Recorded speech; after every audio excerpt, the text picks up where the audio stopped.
Excellent. Yes. All right. Hello. What the fuck?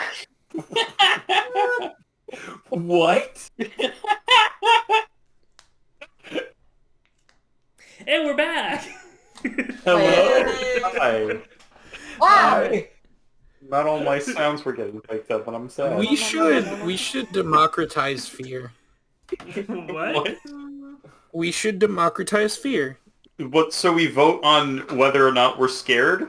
No, we vote on who gets to be tortured and terrified all the time. Ah. This person gets to have spiders crawl on them. It's fine. While this Nope. person over here gets a strawberry milkshake. No. I think It'll be fun. We can do it like a game of Jeopardy. It'll be. you should listen to the big fear beings that rule over fear. Join their church if you want, and then distribute fear evenly to most people. Fear has a church now? Yeah, some fears do. That's weird. Yeah, there's a ton of different churches. Either way. TJ gets up early in the morning, and I fall in and out of sleep as he moves about the room quietly. The shower turns on at some point, and I think I hear Jenna's voice. I fall asleep again, and when I wake up, next I see Jenna in the corner of the room, sitting at the little table and typing away at her laptop. I stare at her groggily until she notices me.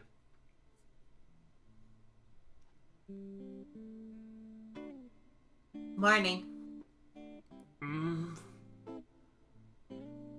Still tired? It's almost noon. I rub my face into my pillow and groan. Guess I was up later than I thought. I forced myself to sit up. Couldn't fall asleep.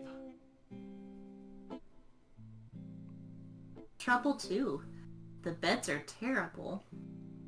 I look around. Where's Tej? Hike. What? He went on a hike. I sit there, frowning at Jenna. She types a while until she finally notices me staring at her and shakes her head. I don't know. He wanted to go alone. He's been asking us to go with him all week. I know. I think there's something bothering him. Jenna pauses.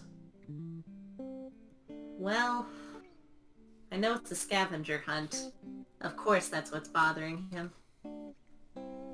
I sit on the edge of the bed, rubbing my face with my paws. This was a bad idea. Jenna goes on typing. Maybe, maybe not. He really wanted to do it.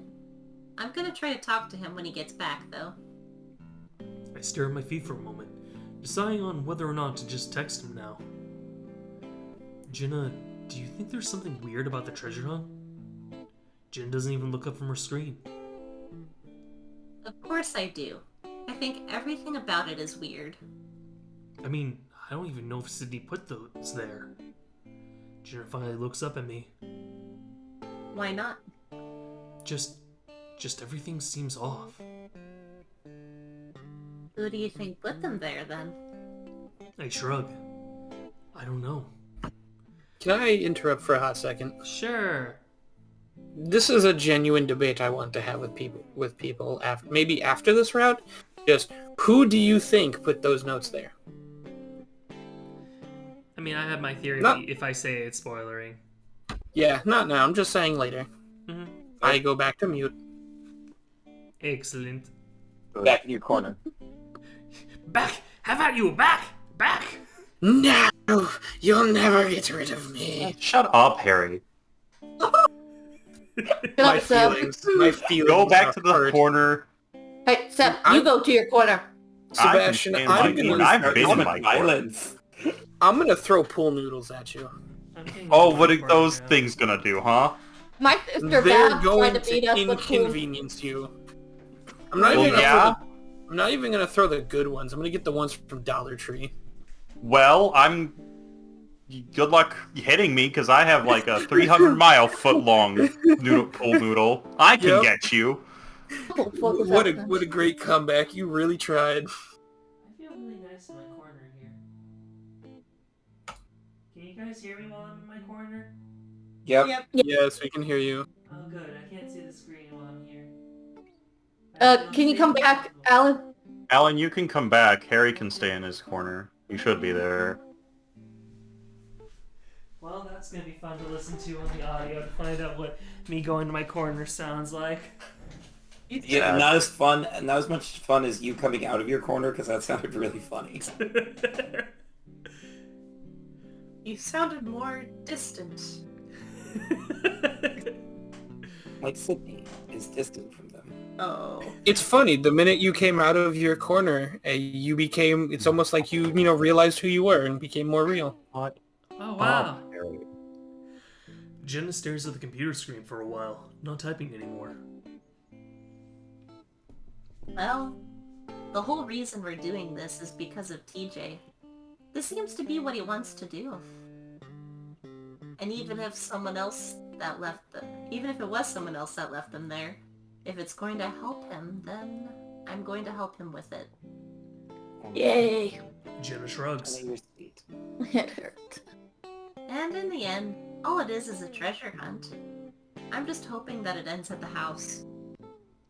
Yeah. Jenna goes on typing. Apparently done with the conversation, so I finally get up to go to the shower. Breakfast is long gone by the time I go to the lobby, and what's left is a few dried biscuits.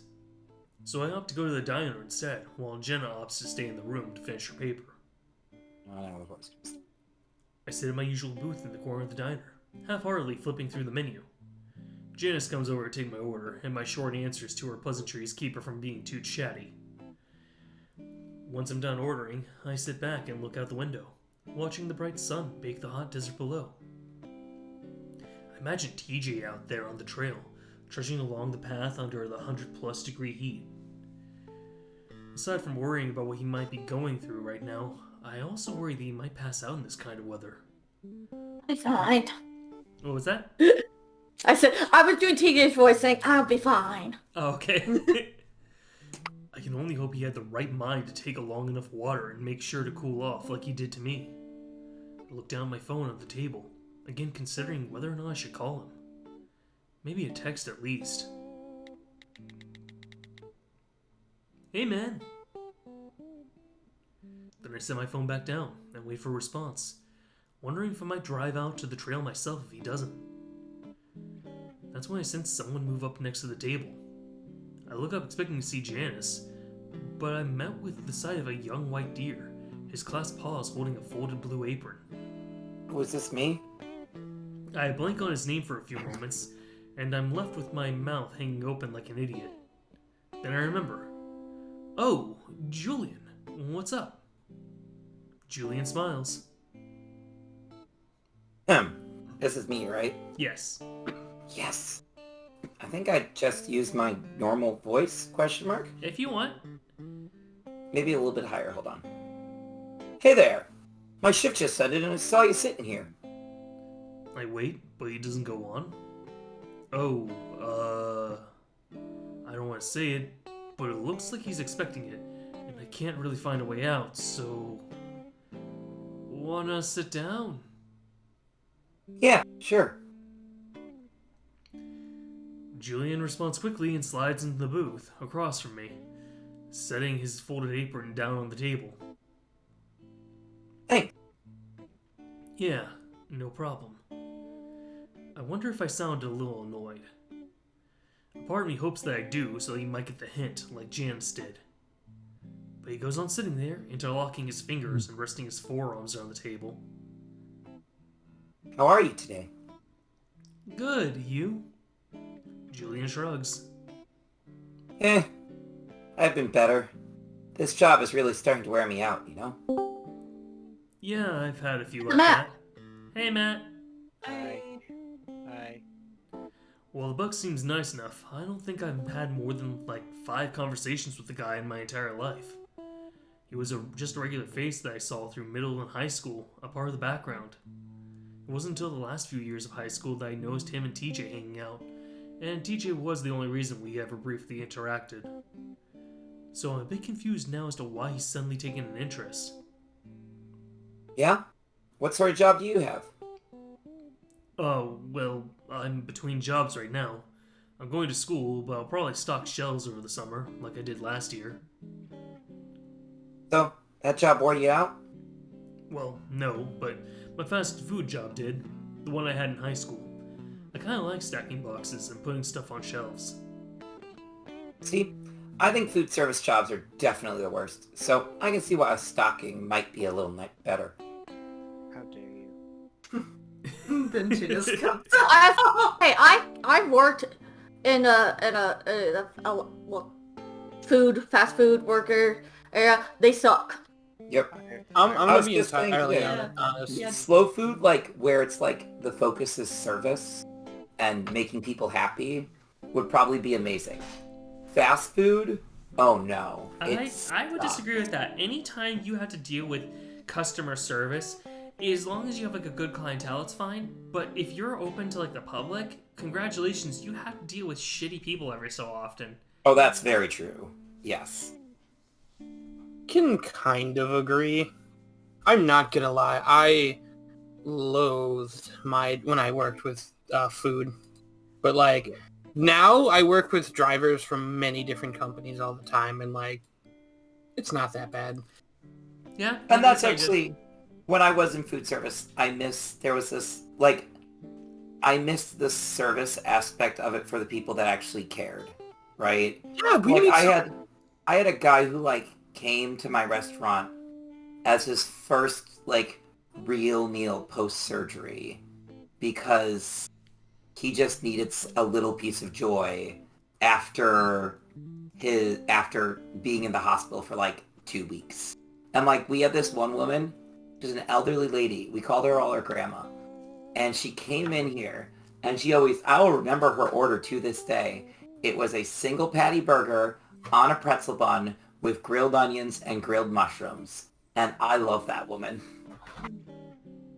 So, like, I miss that aspect. I just don't miss, Karens. I really don't. Yeah, no, I know a lot of the drivers who are regulars to our building when I do work shacks. I know all of them by heart because they're great people. They're here every day. They know the process to check in almost as well as we do. And, they'll sit there and talk. We have such a good relationship with UPS drivers that every morning we send a list of because most of them come to pick up empty trailers and whatnot. We send a list of empty trailers we have to them every day, so they don't have to worry about coming over here and checking if we have any. We don't have to do that. We just have such a good relationship with them because they're so nice people and they're here so often that we do it anyway. So, yeah, I totally get it, where, like, the service part of it, some of these people are super nice. Mm-hmm. Other ones, though... You're like, I hate you. Yep. Yeah, I refer back to my original story. Yep. There you go. Oh, yeah. Also, I just noticed something while we were going through here. So this is the new anniversary edition of Echo. So the original one was the one that came out in 2021. This is the one that came out 2022. They've updated some of the sprites here because you can actually read Janice's name tag now. Oh, nice. Yeah, you can. Also, why does Janice look so much more textured than him? I've just noticed that. Janice looks like... Oh, he does. It's like an entirely different art style between the two of them. I think it's probably... They may have updated her sprite in general, probably. While Julian looks like he's using his original sprite still. Because I can see wrinkles and...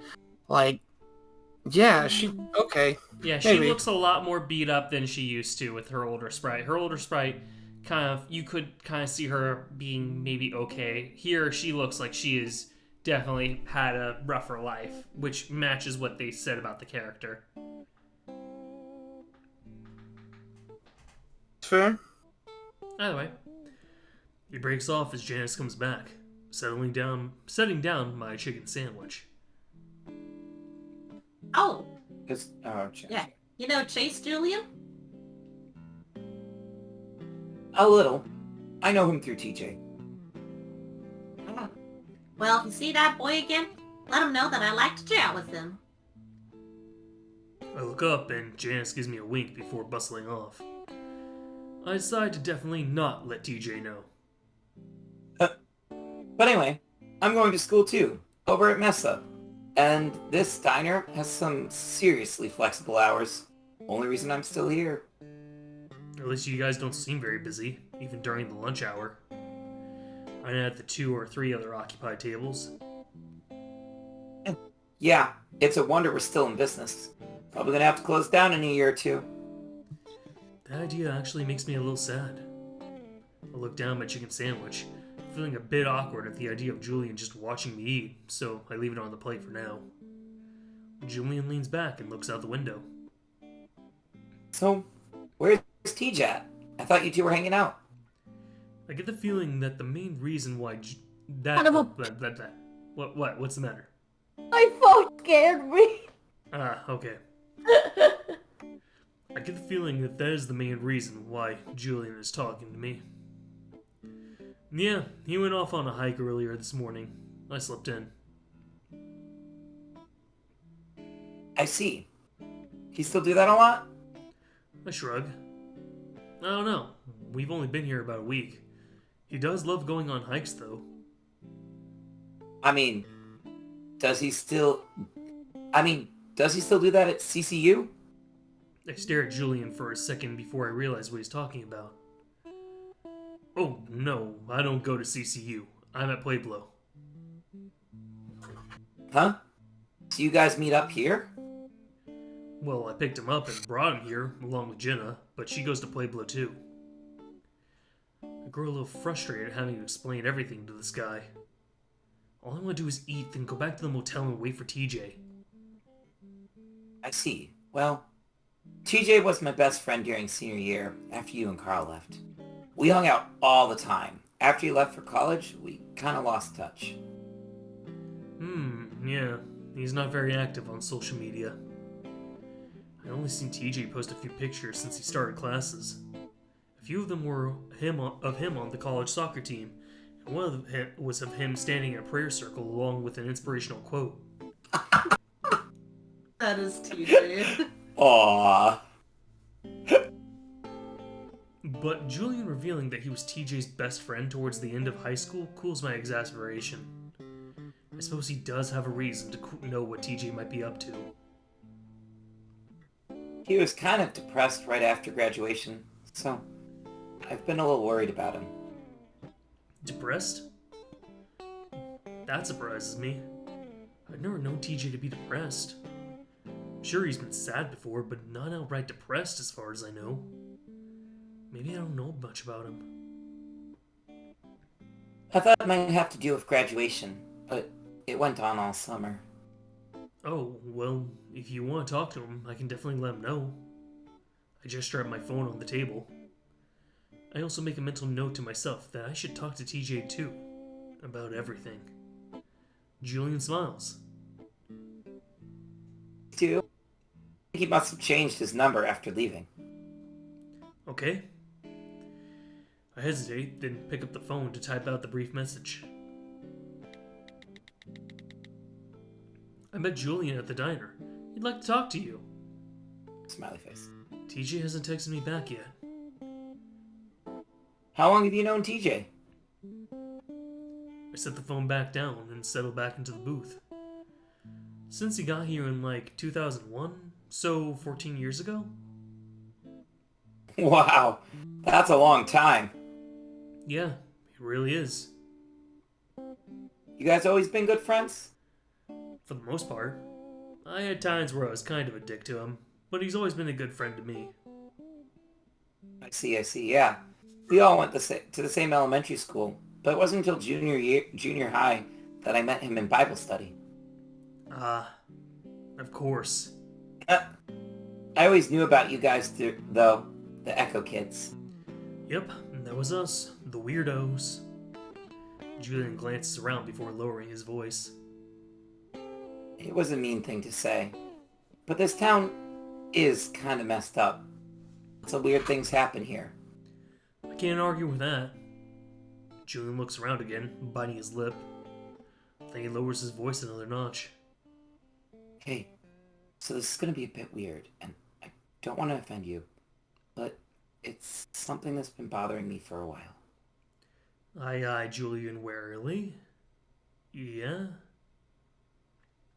TJ told me what happened at Lake Emma a while back when we were talking about death and heaven. I feel a little chill go up my spine.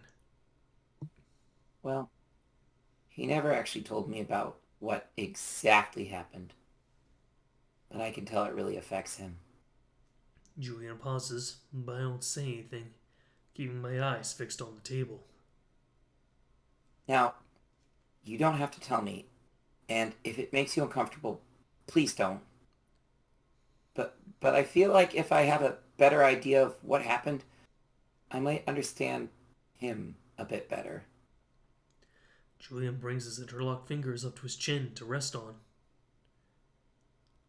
I'm not trying to ask him to tell me, of course. I know it was a long time ago, but I know you can carry stuff like that around for a long time. So if you're not okay with it, please let me know and I'll change the subject. I contemplate for a moment, wondering if the bug is out of line to be asking about such a thing. I decide he isn't. He's one of TJ's best friends, so in a way, he's sort of connected to it. So I guess he does have a reason to know. Okay, but please don't bring it up with TJ. Like you said, it still really affects him.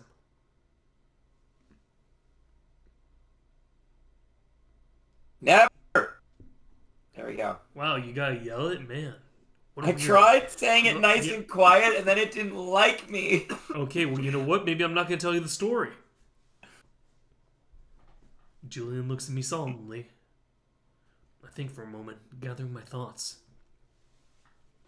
It's been a long time since I thought of the story from beginning to end. It was around August, I think. 2003. It's a little bit hard to remember. What I do remember is that we'd gone down to the lake to swim like we did almost every other week.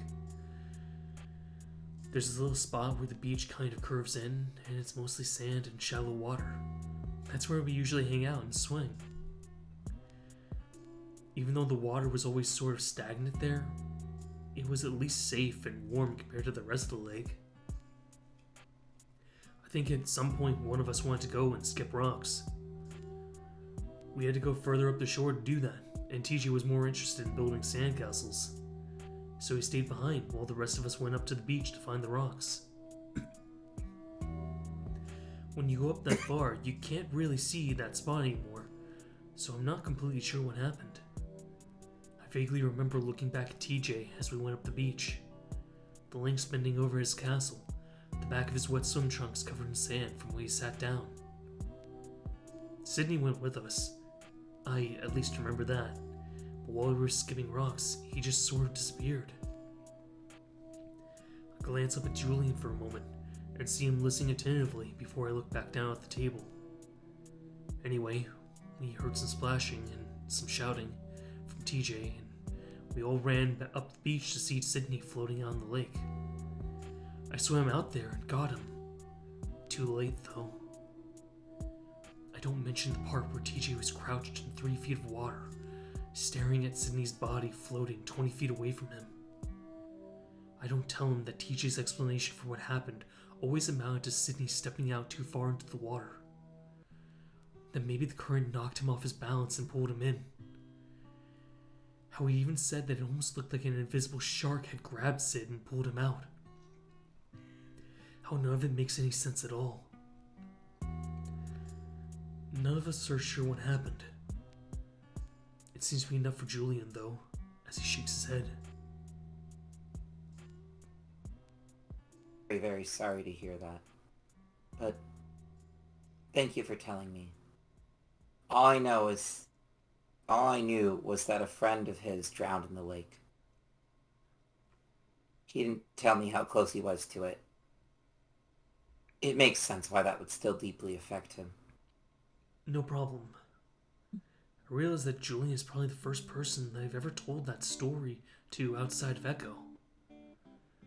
I also realized that it wasn't that hard at all to do. I suppose it's easier to tell someone who wasn't related to the incident, someone that has no connection to the raw horror of that day.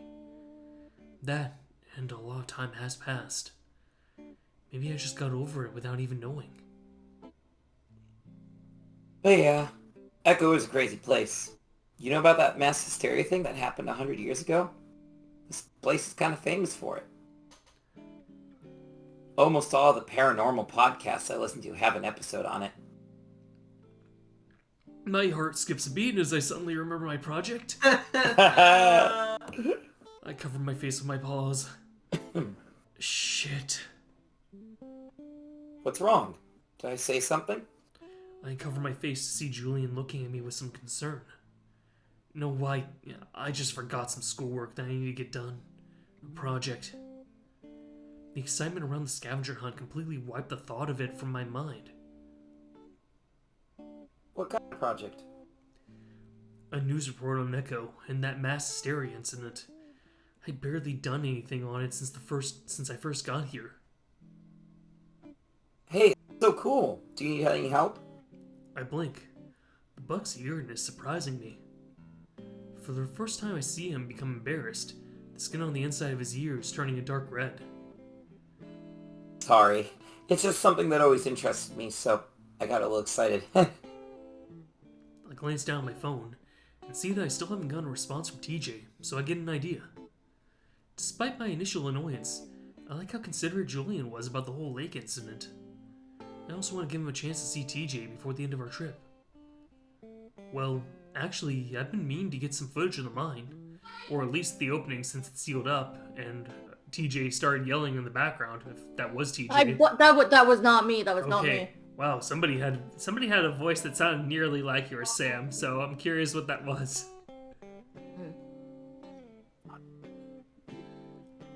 If you want, we can head up there to get some shots, and at the same time, look for TJ. The trail is in that area. Julian perks up. Hey, that'd be awesome. Thanks. Do you want to eat that first? I look down at my sandwich, then shake my head, especially now that Julian's coughed on my food. You're welcome. Oh, well, thanks goes to Jenna. Hey, it just adds extra flavor. Julian and Jenna all at the same time. I'll lead on the way to the motel. I got my truck. I can drive you over. And there's a bunch of room if you need your equipment. Oh, okay. Yeah, thanks. Just let me go get a to-go box and we can leave. 20 minutes later, and we're heading up the narrow canyon road toward the mine. I haven't been there in years, but the dirt road leads straight to it, so I don't have to look up instructions. Julian chats away while I eat my lukewarm sandwich out of the foam to-go box. While there is an almost robotic quality to the buck with how articulate he is, he's also really nice. I can certainly see why TJ would call him a friend. The bumpy road curves upward, and finally we get to the mine. There's a wide open dirt space for parking, along with some concrete barriers along the edge of the drop-off. There's a few signposts, probably giving a brief history on the mine, and then there's TJ. The lynx is sitting at the opening of the mine, right at the entrance.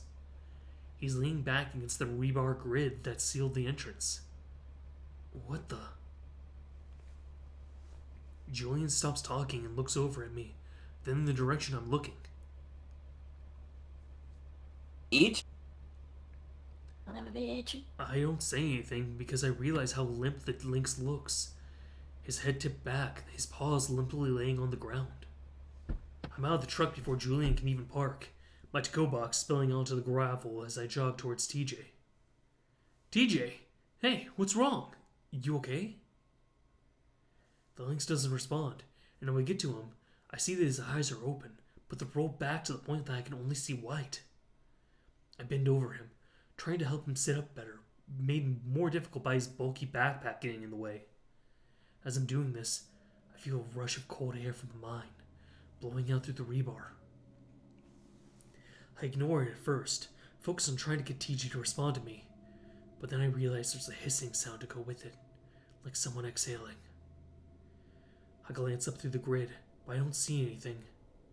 Still, I get the unnerving feeling that the opening is breathing somehow. Tio. Julian shouting and running up next to me turns my attention back to TJ. I look down at the lynx and I see his ears are twitching around.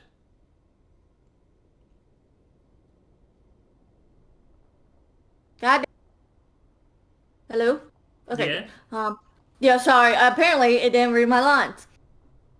Huh? What? I crouched down next to him, putting a paw behind his head to give him some support. TJ, what happened? Are you okay? TJ turns to me, blinking in confusion.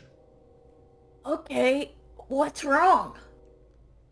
He rubs his eyes with the back of his paw before adjusting himself so he can sit up straight. You almost looked... DJ, your first part of your lines aren't coming through for some reason. What? Why? This is supposed to be just a Hannah, not me. Am, but you know. You were just sitting there. You almost looked... Julian pauses. It looked like you were passed out or something. TJ finally seems to focus on us, the dazed look in his eyes disappearing. Passed out? Oh, no, I was just taking a quick nap. Yeah, nap when you roll your eyes in the back of your head. Demon Right. spawn! That's not a nap, TJ. Nope. Right next Just- to the I terrifying... was just Right next to the terrifying death, The mine. mine. It's like, what the hell were you doing next to the mine anyway? I heard you were going to say something as well, Harry. I was gonna say, like, he was just pretending to be dead. It's normal. Ah, I'm beating the wub. Playing some possum. Beat the wub. TJ lets out a short laugh and then beats a wub? I don't understand. And then Good leans his lord. head back against his backpack. Yeah. What? You're beating a wub here? Good boy. What? Nothing. Big boy. Yeah, that doesn't sound appropriate for all audiences. Good boy. I didn't want to say anything, but Baby wub. Alright, Oh. Teach. Okay, do I need to censor TJ right now? Maybe. Yes. Oh, it's wub. What's Teach doesn't know what's on there. Okay, yeah, Oh we're my gonna censor that right there. There we go, we're good. I look back at the sealed mine, the ominous blackness still seeming to yawn open at us. Why? Well, it's hotter than usual today, so I started to feel like I was going to pass out. Thought that might be a bad sign, so I decided to rest once I got here. You came up here on purpose? Yeah, I saw the canyon with you last time, so I decided to take a trip to the mine this time. Ah, cat! TJ smiles lazily up at me as he continues to lounge against his backpack, screaming about cats attacking him. Sorry I worried you and... Oh, Julian! TJ seems to suddenly realize that the stag is here. What are you doing here? TJ gets up to his feet, sliding his arms out of the straps of his backpack. He hugs Julian, the stag hugging back just as enthusiastically. TJ doesn't even greet me so intimately. Stop being jealous, Chase! He's not interested in you, maybe. I don't know. You just said to Chase, stop being Chase. Do you understand this? I mean, that's fair.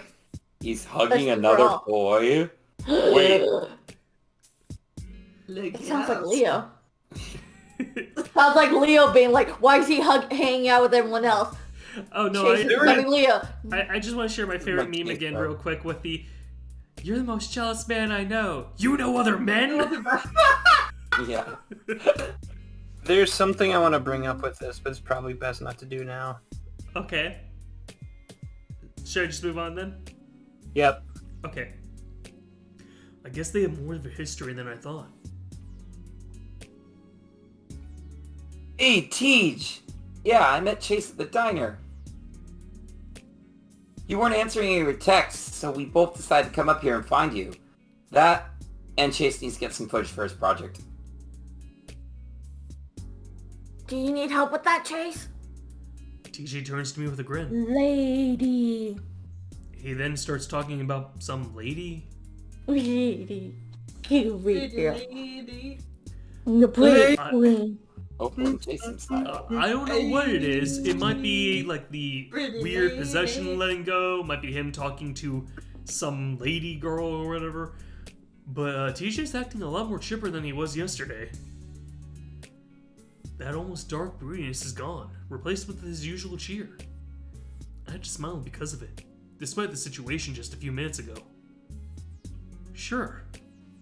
Another breeze of cool air seems to whoosh softly through the rebar. I look back at it. TJ, why the hell would you sleep here next to the creepy mine? TJ frowns. It was really cool. Like cold. I was laying in the opening and felt some cool air blow out, so I decided to lean against it. It feels really nice. TJ walks up to the metal grid and spreads his arms out, clutching onto the bars as he presses his face against it. How would He leans his head back, pulling a face. Well, it really smells really musty, but it feels good. I look back at the opening. The blackness inside sends chills up my spine. I think back to when a body was found in there over 100 years ago. Even though I know there are any dead bodies in there now, it still creeps me the fuck out. Oh, Chase, dearie. Oh, honey. I try to hide my shudder as I turn away, looking back at the truck. Hey, so are we going to Sydney's old house now? Is that why you guys came to find me? TJ's trying to hide it, but I can hear the eagerness in his voice. I turned back to look at him. The link's now Oh, with his... sorry, Marvel. Okay, well, the link's now with his back... The link's now with his back to the mine, pressed up against it, yelling sorry to something out there in the space-time continuum. Kicked my cat, okay? Wow, TJ is the monster of this route. You can hear the anger in Alan's voice slowly. Oh no, I'm not angry. I just wanted to pick up, because remember Chase is stupidly annoyed, so I was trying to throw that in there.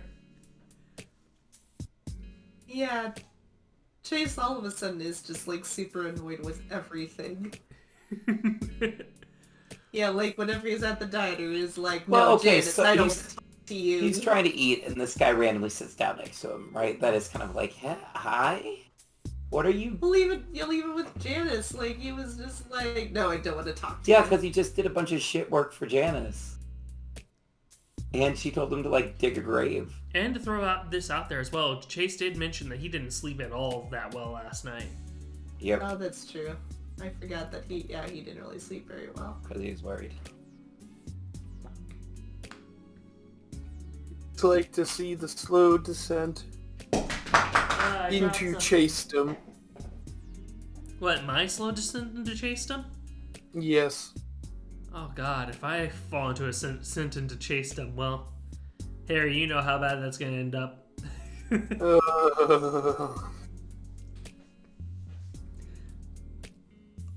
I want to tell him to move away from the opening, but I wouldn't be able to explain to him why. Well, let me get some filming done here first. I can do the voiceover later, so it'll be quick. I hold back a wince as I realize how much time that's going to also take. My project's gonna be shit at this point. Can't avoid that.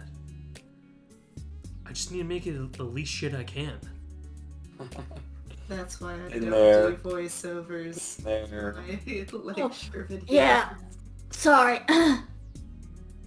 TJ laughs nervously, then looks away. Sorry, I'm just a little loopy from my nap. You guys really surprised me.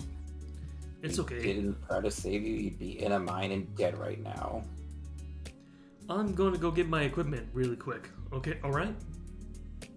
TJ nods at me, and I jog off to the parked truck to grab my camera.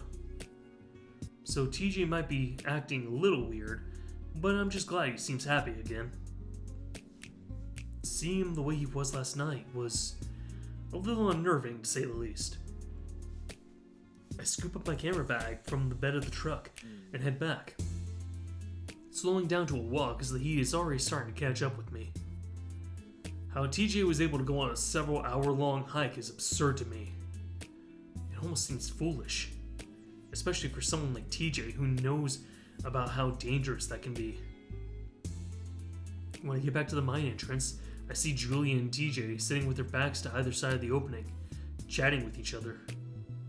They're eating granola bars, and TJ holds out one to me as I approach. Thanks. Hey, TJ. Huh? TJ looks up at me innocently. If you go on a hike again, be sure to bring me next time, okay? I don't think you should be alone out here. Oh, yeah, sure. His ears droop a little, a small frown on his face. I just don't want you to get hurt, you know? It's really hot today, and it could have been really terrible if you passed out alone. Yeah, sorry. I drop my bag gently on the ground before leaning back against the wall next to the lynx. It's all good. I just want to make sure you're okay.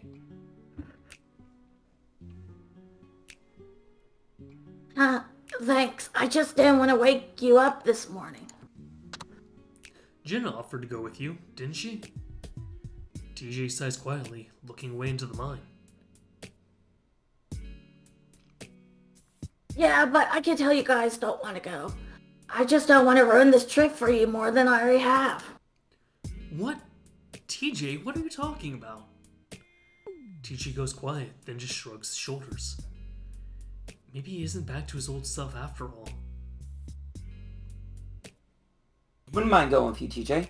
I love hiking. Oh, look at the kiss ass! Julian smiles gently at the lynx. For some reason, I feel a tiny tug of annoyance in my chest. It's stupid. Listen, TJ doesn't even like you that way, Chase. It's okay. I have some Man, choice you words know here. all the right... What was that, Harry? Right? What? I was gonna say, man, you know all the right things to make Chase want to kill you. Yep. You're saying all the right words. It's stupid, but I was the one who offered first, and I'm the one that took TJ out the first time. Yeah, we could both go. The point is you don't have to go out alone next time, alright, Teach? Yeah, okay. Thanks, guys. No problem? No problem. A short silence stretches out between the three of us before Julian speaks up again. We were just talking about our old Bible study group. Ugh. TJ leans his head back against the wall, rolling his eyes. It's an expression I don't see from him very often. What about it? Oh, just the way that TJ would always take it so seriously, and no one else would. TJ shakes his head in exasperation. Yeah, I never had control in that club. Oh really? Were you in charge? It's a little odd to think of TJ in a leadership position like that. I just never knew him to put himself out there in high school. Yeah, I revived it after it sort of went defunct for a few years. Wasn't all that popular. TJ smiles with some embarrassment. Yeah, we had like 3 other members, not including you or me. Yeah, then one dropped out after like 2 meetings. Julian clicks his tongue. What a godless school we went to. Hey! You know I'm kidding. Mostly. Well, I didn't want atheists to join too. Sorry, I read that completely wrong. No, that was right. You said that right. He I does thought I said want I atheists didn't. to join. Oh. Yeah, Because I said didn't. Okay. I thought you said you did. Alright, I TJ's misheard like, you. those filthy atheists, we don't put them here. No, God did. Well, I did want atheists to join too, as long as they weren't destructive. I just wanted to show everyone what a nice experience it could be. Even if you didn't believe. I vaguely remember TJ inviting me to the club, and me saying that I'd think about it. I never went, of course. Wasn't all that spiritual in the end, though. Yeah, we mostly just talked and brought snacks. It took TJ a while to realize that no one wanted another Sunday school session at actual school. Yep, hours of planning out the window. It was still a great time. Academy wasted. It was still a great time. I think the four of us were happier for it. Yeah, I guess. TJ seems to suddenly notice me. Sorry, Chase. You wouldn't know much about this stuff. It's okay. It's interesting to hear about. Again, I get that little twinge of jealousy, even though I know it's not fair. I've chosen not to show up. Probably using that time to go home and hang out with Leo. Hang out. That's not all we did, Chase. Leo, shut up. It's not your route. Yeah, Everything is my route. Leo, No, you stop, get Leo. the hell out of here. Julian's the one here. You know what? Actually, I don't like either of you. I made a face, but it didn't affect anything. Because none of you can see my face. I'm the only one who can see his face. Spongy boy! You didn't miss much. Just Yeah, discussions about but- movies and You're my little boy. watching movies too.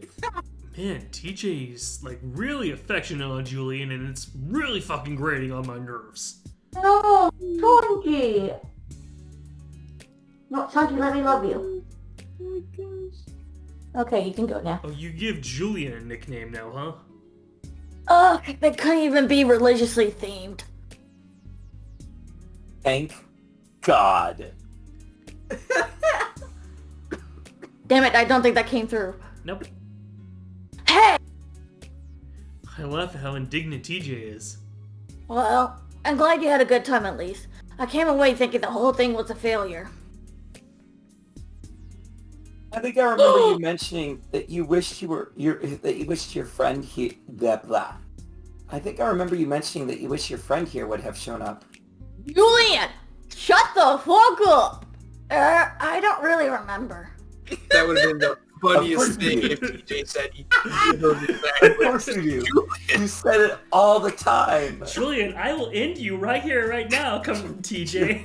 Julian's calling out TJ's bullshit. He's calling out Chase's bullshit. And he's doing it so nicely. TJ's ears flattened and turned red. Who? Me? Yep. Julian grins as TJ tries to look away. While the situation is kind of funny, now I even feel worse about not ever showing up. Sorry, TJ. You know it was high school and all. Yeah, I understand. Don't worry about it. Julian, shut the fuck up. So, did you start another club at your new school? TJ smirks. It's a Christian school, so there's like 50 clubs about religion. Oh, are you a member of any of them? A few. Which ones? A singles club. Singles? As in finding a date? Sure. He looks away again. It's hilarious how bashful he is about this stuff. He's in college. All this should be natural to talk about, but not with TJ. You meet anyone? Hey, Chase, don't you have to film some stuff? Let's talk about my non-existent dating. Yes, he did! He looks back at me with a frown. Whoa, just asking. Julian chuckles quietly. I bend down and start pulling out my equipment, deciding that a few long shots with the tripod should be enough. As I'm extending out the legs, Julian asks TJ about the hike. Was it fun? TJ shrugs, finishing the last of his granola bar and brushing his paws together to get rid of the crumbs. It was okay. Really quiet. I wince as one of my pants gets pinched between metal. Kinda creepy, to be honest. I would like it if you two went along sometime if I do it again. Of course. Yeah, definitely. Over the next 20 minutes, I set up the camera in 3 different spots, getting about 1 minute of film for each. TJ and Julian sit in the truck while I do, and whenever I glance at them, they seem to be animatedly chatting and laughing. Once I'm done, I sigh and quickly snap the legs back down to the bag along with the camera. I see my to-go box in the dirt and consider picking it up, but I don't. I drop the bag into the truck again before hopping into the passenger seat, leaving TJ to sit between the two of us. They go quiet as we start pulling out to the dirt road. I decided to litter today. Captain Planet can't do shit about it. Captain Planet, he's a hero. No, copyright! I didn't even see the whole Alan, nobody watches us. We're not I gonna know. get copyright I strike. know. I'm just We hit it messing big, around. we're gonna get But it's for the copyright. future when we do actually get people to watch us. We don't Yep. want all our videos to be copyrighted. Because, yeah, don't forget, like, I'm not even worried about the monetization, because obviously these videos aren't going to get that monetized or anything. It's more about the avoiding copyright strikes, because if you get 3 of those, channel's gone. Yep. Fair. What were you guys talking about? Not much, just about high school. TJ nods. Again, I'm starting to feel a little left out between these two. Kind of like a third wheel. So, what's the plan now? Well, we thought we'd go to the house now after we pick up Jenna and Carl. Alright. We drive in silence a little while, and for some reason, I start to wish that I was sitting in the middle. The way Julian keeps turning the wheel forces his elbow to brush against TJ's side, and I force myself to look away, considering what the fuck I'm thinking. Wondering what the fuck I'm thinking. No, I like considering what the fuck I was thinking. I'm treating TJ like he's something that belongs to me. We've only hung out recently over the course of this week. I barely talked to him in the past 2 years. I force myself to look ahead, out the windshield. Then TJ's phone buzzes, and my eyes naturally go to the screen as the link slips it out. I see the name Flynn, then the message underneath it. I only have time to see a few words.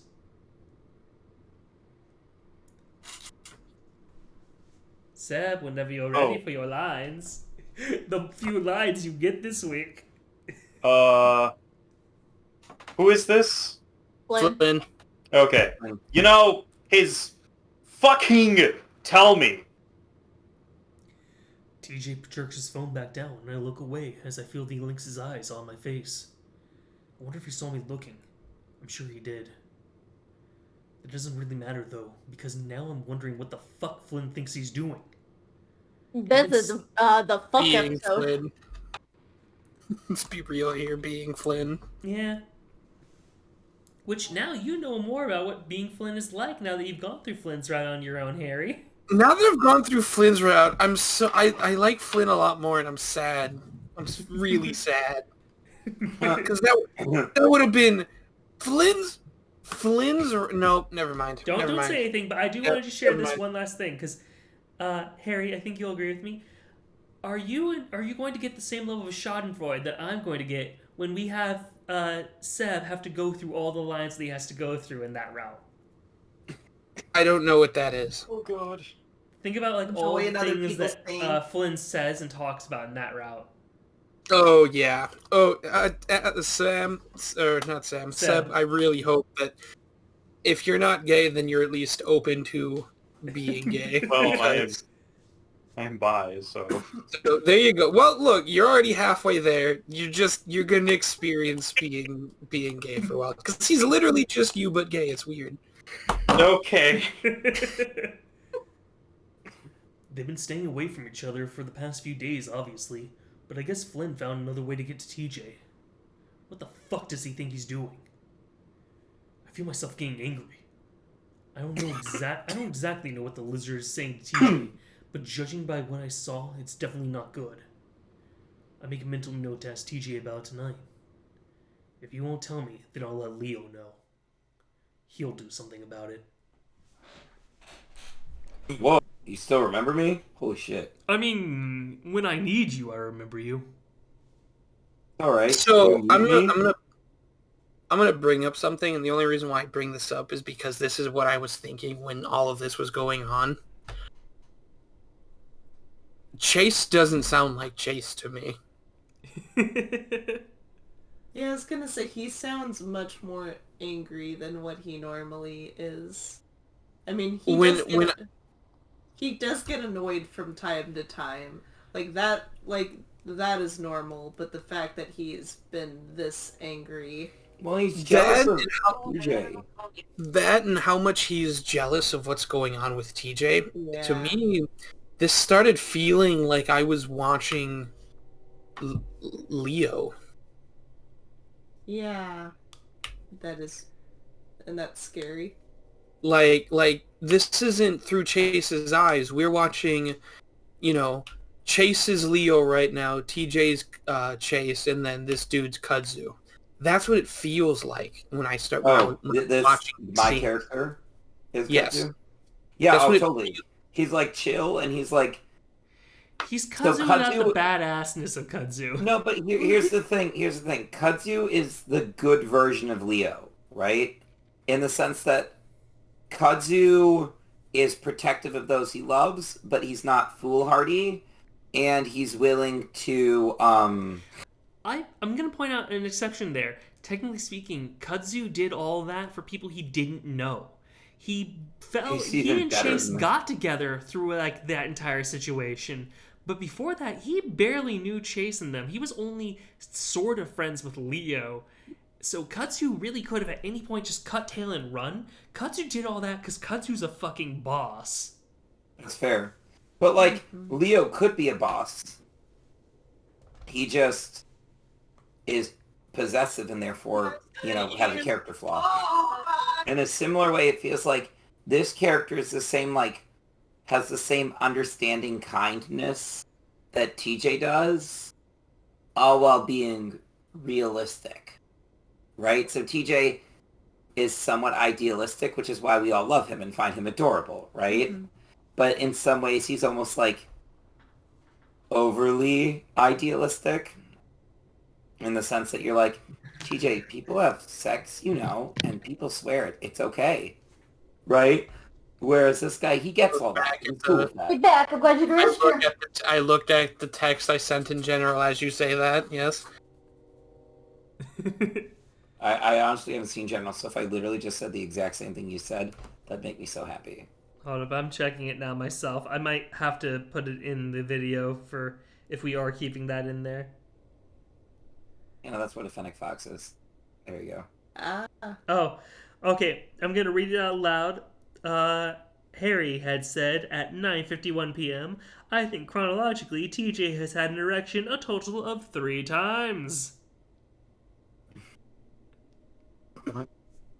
Yep.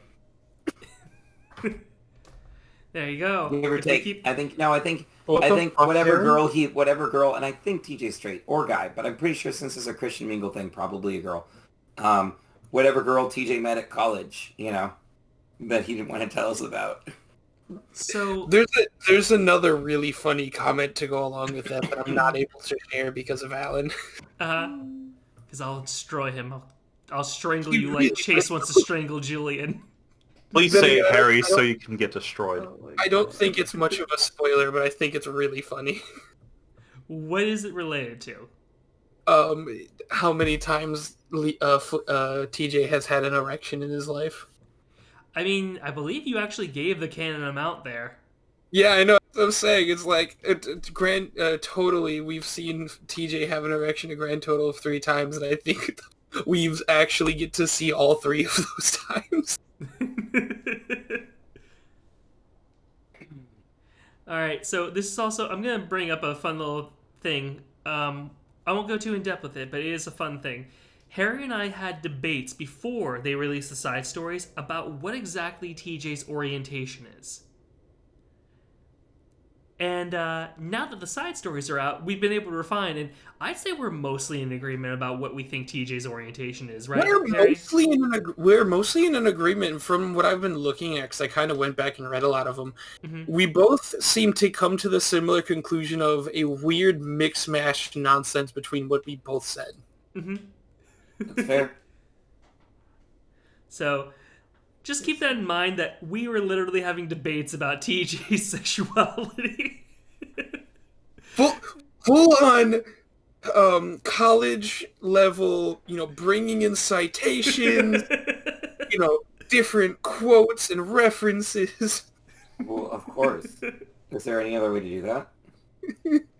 When talking I'm a about a school fictional teacher. I character's teach kids to get up sexuality. all the time. This wasn't like what do you think? We were legit getting into this. My sexuality was, like, so important to you guys.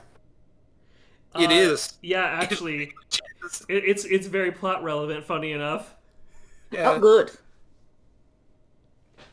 I'm just gonna shut up now. That's all I wanted to bring up, was to just tease that a little.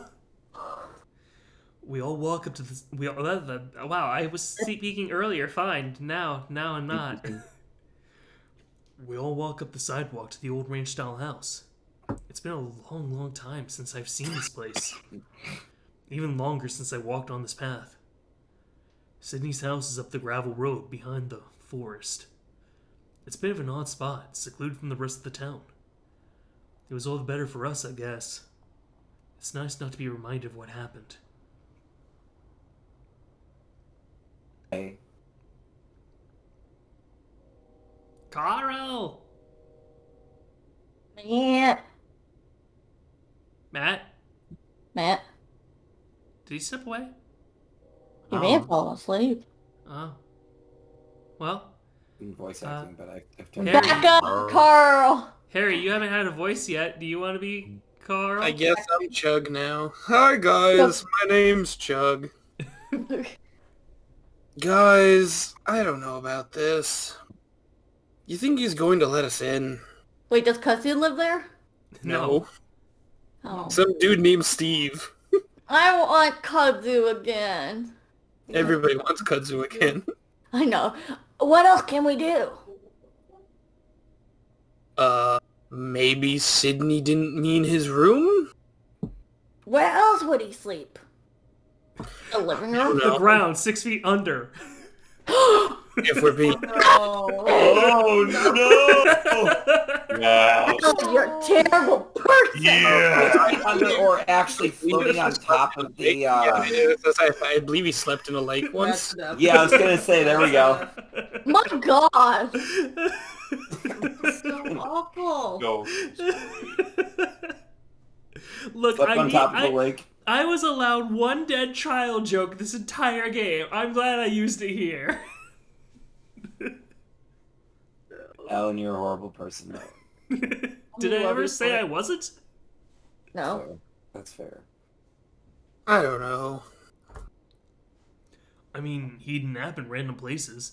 If I remember right, like, he slept on my couch even. Stop it, Chase. You know that's one not... Stop it, Chase. Those are words, TJ. Stop it. Stop making me laugh. I like in the models that TJ, even when he's mad, he doesn't look mad. He looks adorable when he's mad. Stop it, Chase. You know that's not what he meant. Well, who knows? I do. I know where it is. That dark edge of TJ's voice is creeping in again. Suppose there's no harm in asking. You can't deny that it's a little weird for 5 young adults to just show up on your doorstep asking to be let in. Matt died. We don't have much of a choice, though, do we? Okay. No, he didn't die. He just is going to sleep. Well, he could have said something. I guess he was just He tired. did say something. TJ's walking ahead of all of us, marching up the concrete steps without hesitation, before immediately ringing the bell. Whoa, wait! We didn't even think about what we were going to say. I already know what I'm going to say.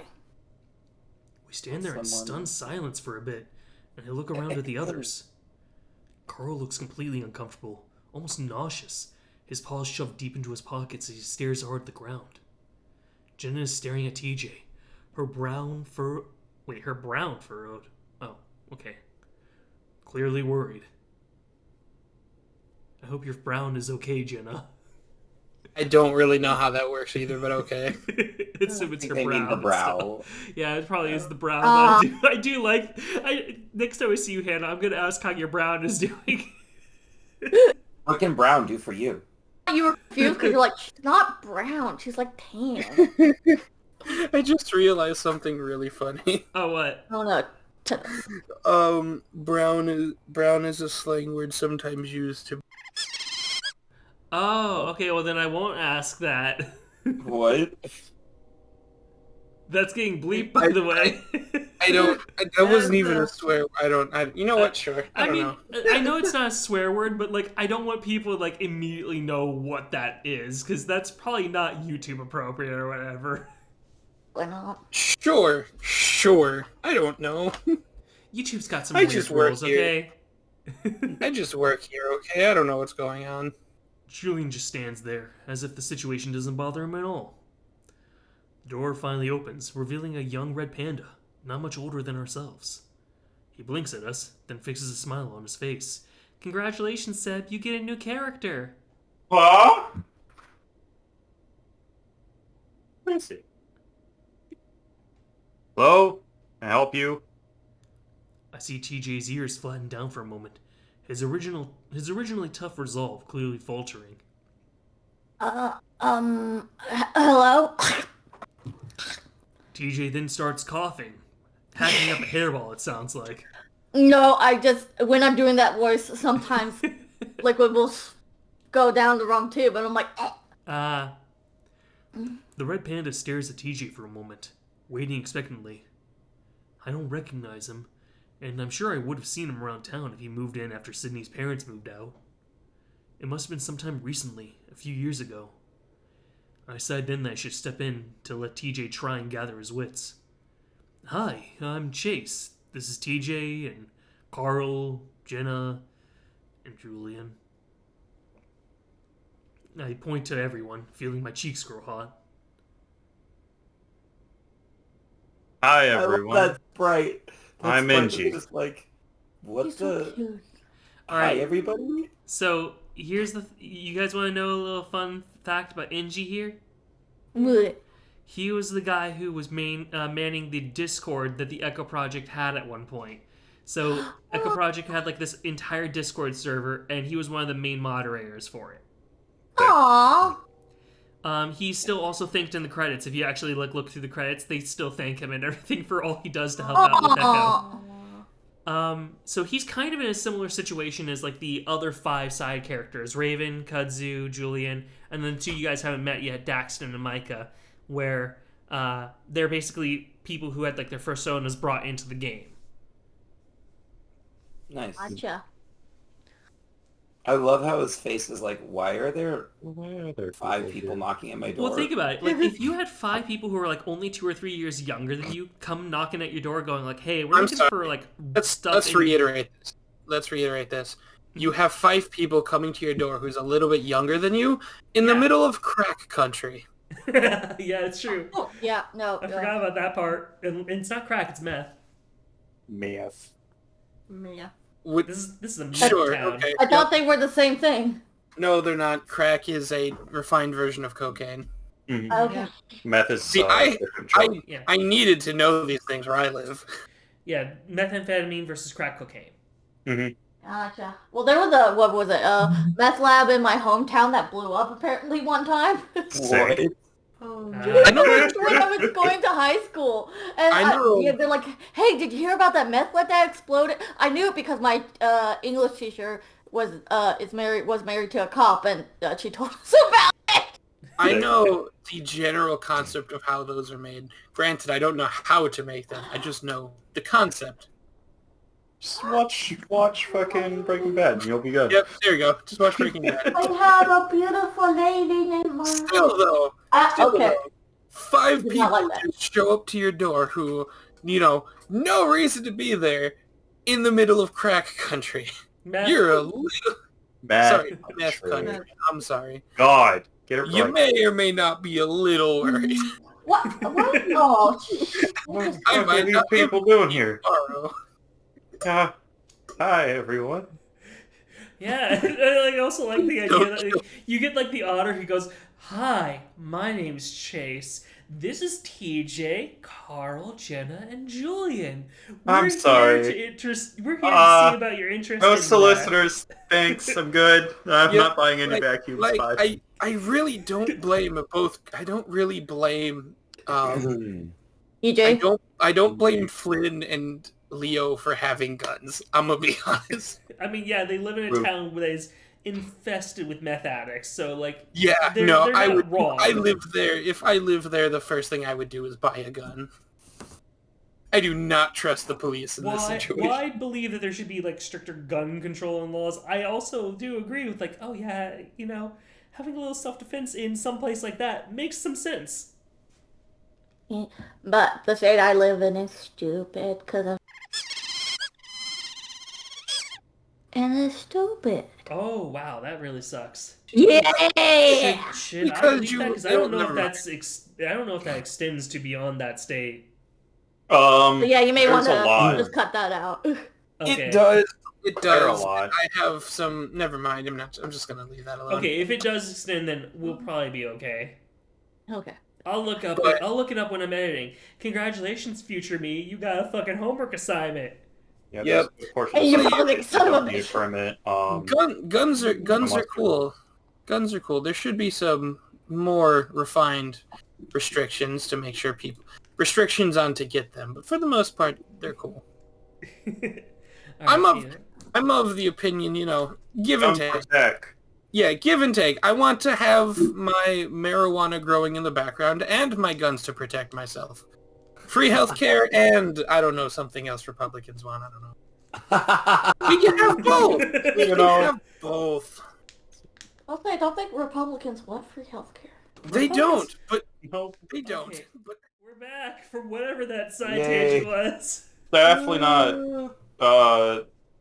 Nope. Not gonna touch it. Let's just go. Let's just go. Go. learn. I got 10 minutes. I got 10 Larry, minutes. go. Okay. Global Red Panda. All right. Another moment of awkward silence before I try to think of something else to say. How the hell do you bring up wanting to search someone's house because it belonged to your dead friend? As I'm trying to figure that out, TJ speaks up again. Our friend used to live here about 12 years ago. Oh, really? The panda seems to think. Are you talking about Cindy?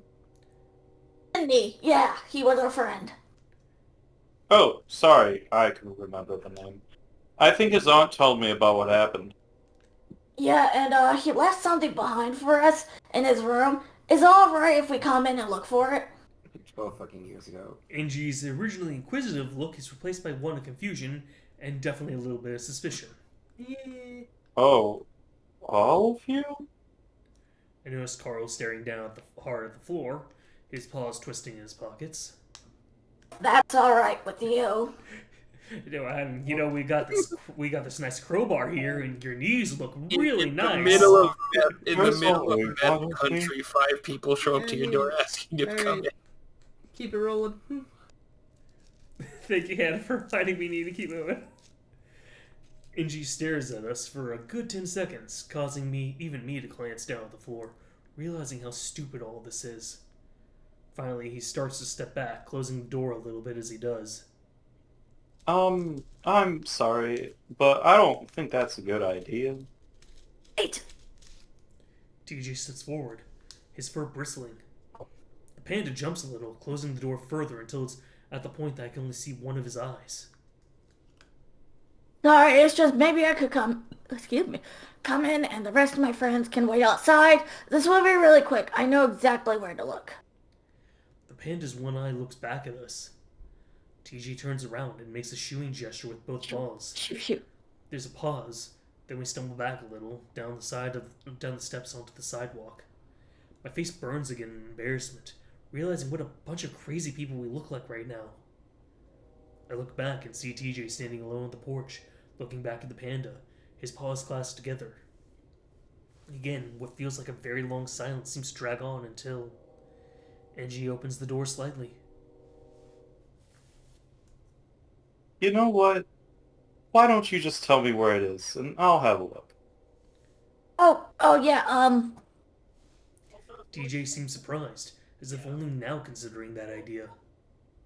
It's the room on the left, down that hallway. TJ points at the door at an angle. In the closet in the back corner, it might be in a box. Injy's facial expression mirrors mine as I frown. A box in a closet, sitting there for over a decade? All right, I'll have a look. Injy disappears behind the door, and I hear a deadbolt slide into place. Not unsurprising. We stand there in silence for a while before Carl breaks it.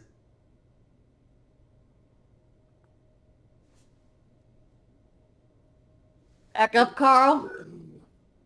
Dude, he's calling the police. No, he's not. We look like a bunch of crazy people. We should leave. Not until he comes back out. I think I'm gonna be sick. I think it's technically okay unless he tells us to leave. He did say he's going to look for it. No harm in just waiting for his answer. I see Carl scuff his hooves against the pavement, looking around nervously. I wonder if he's had too much weed or something. Why do you think it's in the closet? He used a shoebox in there as a spot for his treasure hunts before. You remember. I vaguely do, now that he mentions it, but I'm surprised TJ does. He was even younger. And the door opens and Injy comes back out.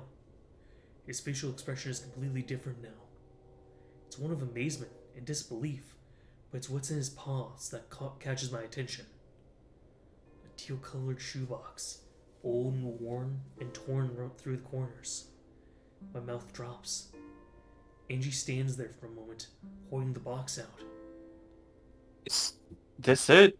It's not mine, and there's a piece of paper inside. TJ's paws shake as he reaches out to take the box, lifting the lid to look inside. It was in the spot that you said. I've never seen that before. I feel my stomach twist, more dismayed than anything that he's found something. Do you not use that closet? It's a bit of an odd question, but I want to know how the hell he might have missed that. Injy shakes his head. No, not really. It's mostly storage room right now. I think I've opened it a few times, put some boxes on the shelf, but I can't really remember. Did you not look inside when you first moved in? Injy looks at me, and so is TJ over his shoulder. I guess now I'm sounding like the crazy person. Well, I can't really remember. It was a couple of years ago.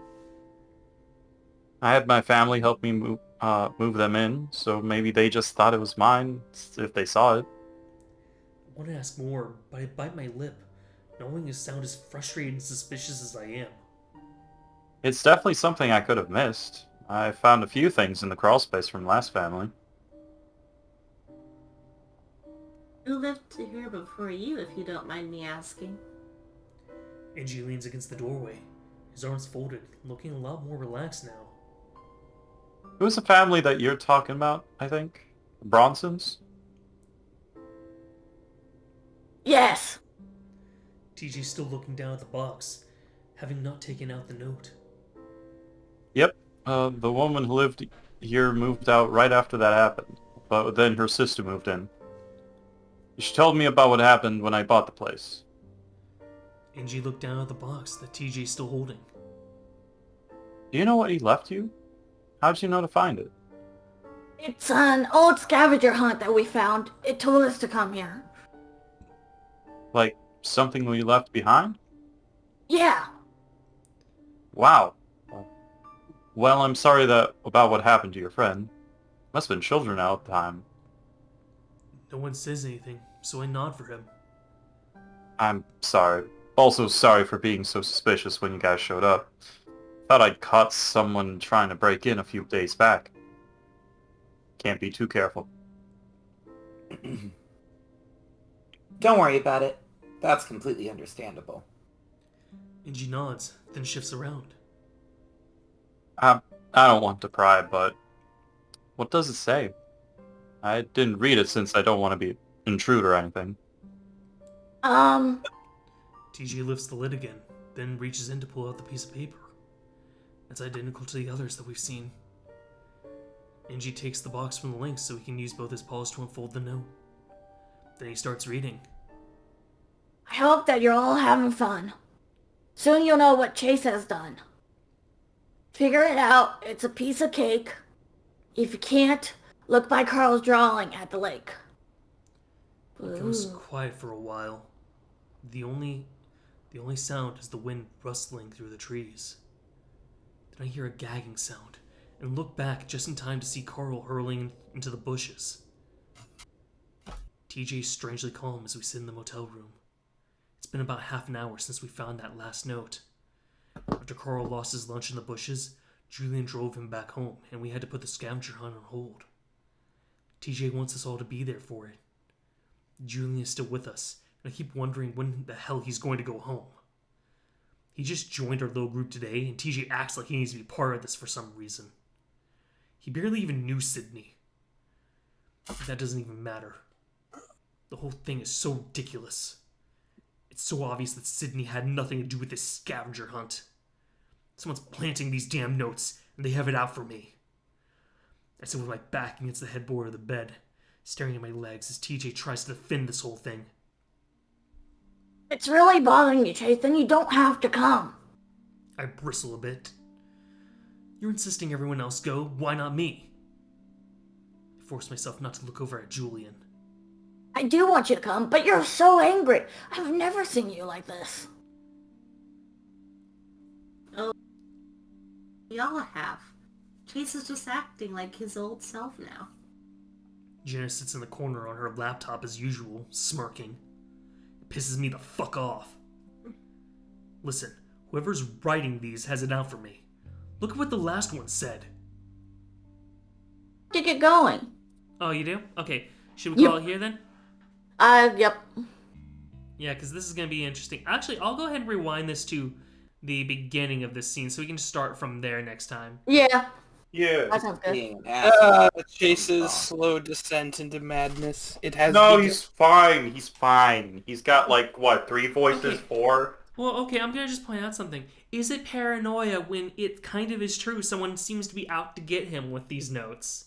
Yeah, That's right? fair. Yeah. You're not paranoid when somebody's out to get you when somebody's actually out to get you. Yeah. Right. Have a good night, everyone. Have a good night. Man. Also, I love that guy's reaction. Like, he showed up to this, 5 random people showed up at his door. He thought he was going to get jumped and murdered and have all of his stuff stolen. And then it's like, nope, they were telling the truth the entire time. It's like, okay, I'm gonna lock this door. I guess I might as well check that closet. Fuck. It comes back with a box. Hey, anyway, I found the box, I guess. Fuck. When he Right, goes- here you go. When he goes, wow, like, I felt like that was an actual genuine, like, whoa, this is Wow. weird. This is a box that was in my closet for apparently like 10 years.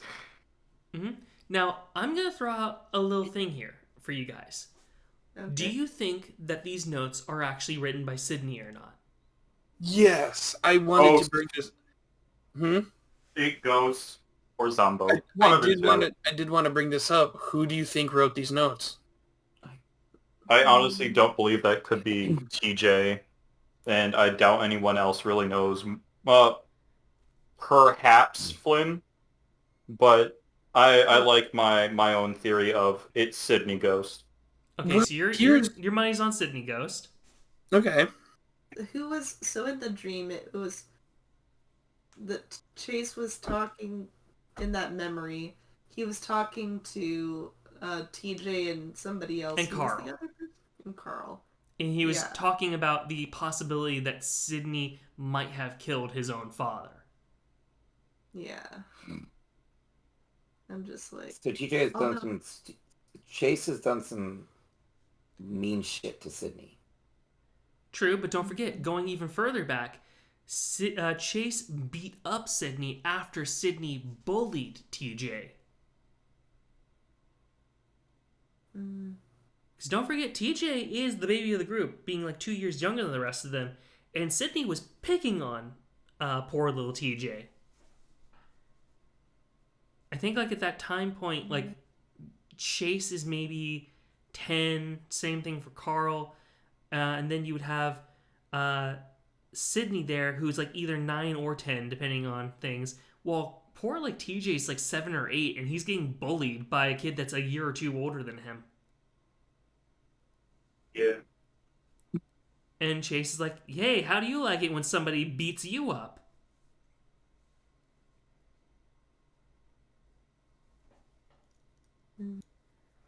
Chase isn't a good person, but he's not completely a bad person either. He's got some logic to why he did the shitty things he did. Mm-hmm.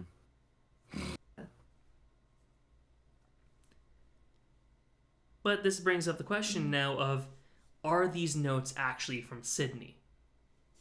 Wouldn't put it past... Okay, we don't know Flynn well enough yet.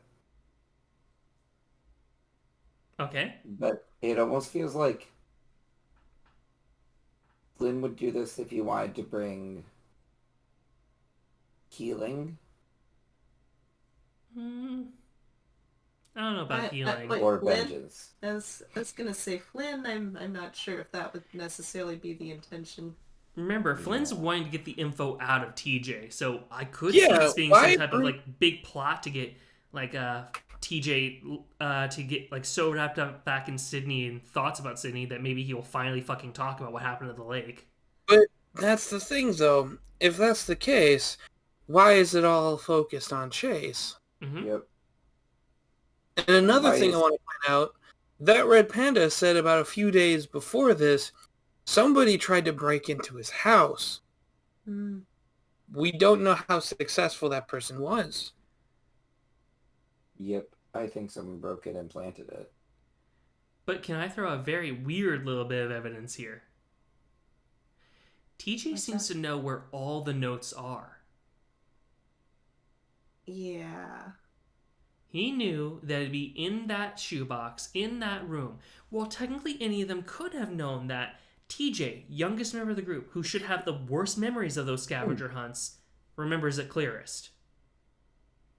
Yeah, but it just doesn't seem like TJ to plant a bunch of information in scavenger hunts, right? Like He that. also knew exactly where it was in the school. Yeah? He has been more, not TJE, so it's possible. I think he is potentially possessed. We've seen him Oh, swear yeah. in this route, something we've never seen him do before. And we've seen him, and he was enthralled by the terrifying cave thing that we know has a lot more weight to it than just being a cave because of other... Here's I mean, it's here's not like one there's any thing. bodies in there. Here's one Yeah. thing I want to ask to Alan, Yeah. because I don't know if it happened. There is a passive memory that Sam has in that cave scene. Not in this one, not in this route. No, there is. When he's talking about like his I agree with about the otter. he dropped the food on the floor, and he passively makes a remark about why he hates the cave, and it's made from Sam's perspective. I didn't see that. I remember it so well, mostly because it had something to do with Chase dropping his food, and that's the only reason. Maybe it's in Of the course, old build it and has not to in do with this food. build. Yes. It really has to do with food. Huh. But Okay, that I'm was not some, looking like at I will. I'm not. Well, no, I'm not willing to. But I remember it so clearly that. Well, no, I don't, because I don't remember the exact words. But something was said around the time where he dropped his food, where it was a casual remark of, "I always hate this. I always hate the feeling it gave me, especially when they brought me here." And he mentions somebody that Sam brought up in. It would have been Or Nick, theoretically, but the thing is... Yes. It wasn't Nick, but it was the same person that was brought up in Leo's route that taught him how to, navigate the mines. It would have been Nick. Oh. Yep. Unless he mentioned Yao, but there's no way he brought up Yao. No. So it would have had to have been Nick.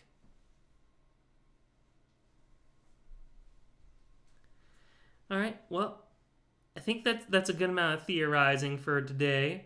Though, I am curious, just to get everyone's opinion. So I heard from you, Seb, that you're on Sydney Ghost. Harry and I... We have opinions. We have opinions. Hannah, DJ, what are your thoughts? Well, DJ just went to the bathroom. Yeah. So he currently abstains. Whether he meant to or not.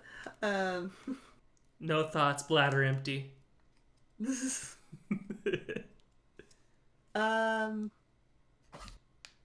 Yeah, I'm honestly not sure.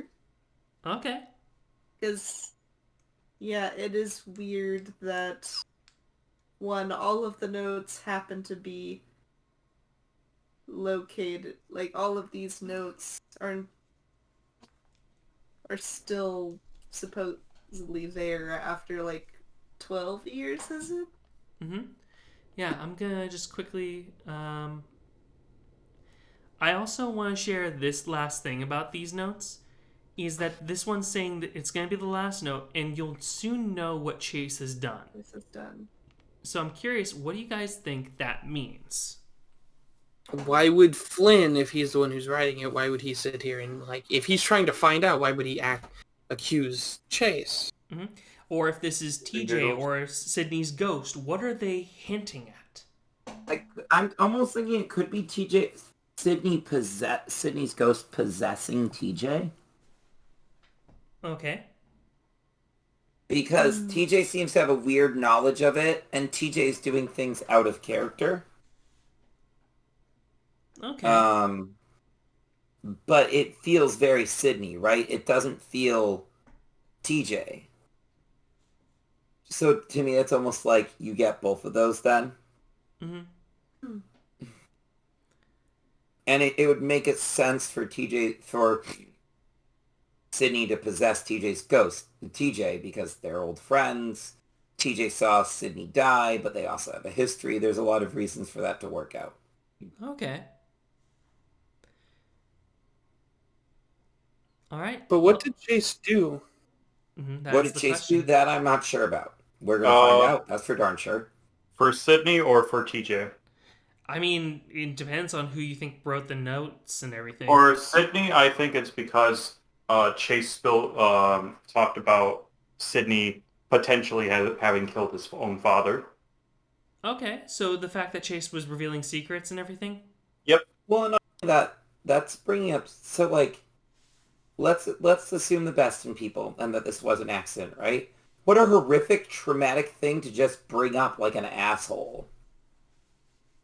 And be like, yeah, my parents just don't want me to hang out with him, right? Like... Yeah, but I'm also going to point out, don't forget that Chase was 10 at the time. As much as we're like, oh, it was a shitty thing for him to do. Dude, yeah, but he probably didn't think things ahead at 10. I teach school children. Mm-hmm. They are wonderful, you would know amazing better than beings. DJ. They are wonderful, amazing human beings who do not think things through. At all. Another thing I think is interesting is Sydney drowned, right? Mm-hmm. Uh-huh. But Sydney's an otter. Chase said he can hold his breath for near 9 minutes. Wait, Sydney's an otter. Yeah, and Harry, don't bring up any more beyond that. Well, okay, it seemed like there was something that grabbed Sydney. That I did get. Because, like, it's like... some type of invisible force or whatever grabbed him and pulled him under. Which we've seen happen to Chase in other routes. Mm-hmm. So there's something involved with that. Definitely. It could even be this thing that is planting the notes for whatever reason. Oh yeah. By the way, I'm good with all the teasing I've done about the mystery. I will let you know that once we get through the end of TJ's route, I don't think you guys will view the cast the same way after this. Oh my. Are you going to make us hate TJ?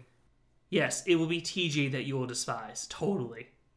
Okay, so no, good. I was going to say, I don't want to hate TJ. I don't want that to happen. I love him too much. TJ's arc is one... We can't say we gotta let them get through it on their own. Well, no, I'm not saying to like what happens. I'm just saying it's one of those things where like me and Alan always talk about sometimes, should you play Flynn or TJ's route first? Which one? Yada yada. There's this is never mind. my Christian Minecraft server. It is. Because if it was my choice, I still say play Flynn first, but Alan's running the show, so. Mm-hmm. So the thing is, honestly, I could see the arguments for going Flynn before TJ. But I hope you could see the arguments. I bring them up every other month. I know, but I was going to just bring this up. I hope you could see the arguments. Would you agree with me on this though? That in the order of how you should play, Carl would probably theoretically be first if you're willing to put up with it. Otherwise, do Leo first before you do TJ or Flynn. Okay, I just want to bring that up. Do Carl's route, but just don't do the bad ending. It's not worth the energy. I mean, Carl's route's bad ending is interesting, but really you kind of need to be able to skip the text. Well, so that's why actually I would do the nice ending first, and then skip the text and the bad ending, and just see the bits that are different. Mm-hmm. So like, do the satisfying story first, and then be like, but this, and I guess like the bad ending sets up what's satisfying about that story in the sense that you're watching Carl grow. Yeah, and see, that's kind of the problem is like you with either one, you're kind of picking up a little bit of info, and it kind of makes the other one feel a little bit more impactful. Because either you did the bad ending first, and then you see the good ending, and you're like, oh, Carl self-actualizes, and he gets more self-esteem and everything, versus like if you did the good ending first, then you get the bad ending, like, oh, this is what could have gone horribly wrong if you don't let Carl be Carl. Yeah. But because it's such a time investment, I think, because the bad ending took way too damn long, right? Oh, definitely. And so, because a lot of it is the same, so I think experiencing the thrill of the story the first time around, with it be kind of paying off. Oh yeah, it is the more satisfying way to do it, but that's nitpicking, right? Like his route is the weakest. We've definitely gone off topic now. I just realized. Oh, that's fair. Yeah, we'll definitely talk about this more, but I think for now, unless anyone has anything else they're desperately wanting to say, we should say goodbye. Yeah. Never play Carl's route. It's not important. Always start with Leo's route. Chug is an important character to this entire thing. Chug is a beautiful boy. Okay, I'm going to say this. Every route that's not his own. You should play Carl's route mainly to get an appreciation for Carl. I have an appreciation for Carl. I just don't care enough to play his route. Okay. I kind of understand that. Anyway, say goodbye, everyone. Bye. Everyone.